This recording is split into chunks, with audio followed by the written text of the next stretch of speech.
सत्यवादी बिजु जनता दलर विधायक प्रार्थी श्रीजुक्त संजय कुमार दास वर्मा निर्वाचन प्रस्तुति नहीं पुरीर एक होटेल रे गणमाध्यम प्रतिनिधि बंधुतापूर्ण बैठक अनुष्ठित होइछि। एही परिप्रेक्षी रे सांबादिक मानक प्रश्नोत्तर रे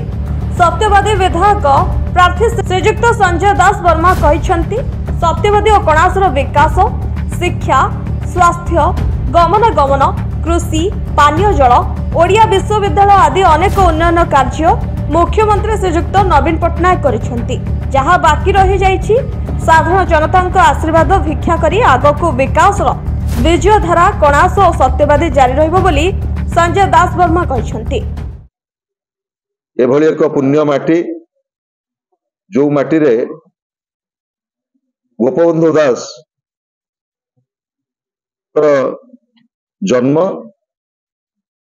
एवं जो त्यागर भूमि से भूमि रे माननीय मुख्यमंत्री नवीन पट्टनायक बिजु जनता दल सभापति मते सेवा करिया पई सुजोग दैछंती एवं सेही माटीरू मु जेतेबेले मोर राजनैतिक जीवन आरंभ करथिली प्रथम निर्वाचन कणासर से माटीरू मोर राजनैतिक सामाजिक जीवन मु आरंभ करथिली। आपण मान जानिछंती गणजात आंदोलन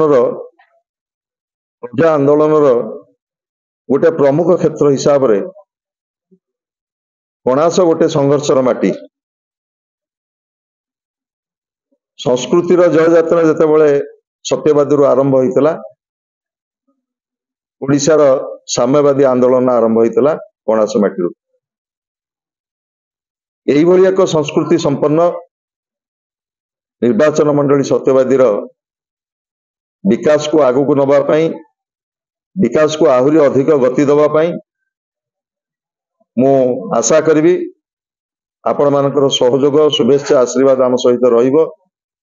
पुरी जिला कणासरू विरंची परिडांक रिपोर्ट सर्वसाधारण न्यूज।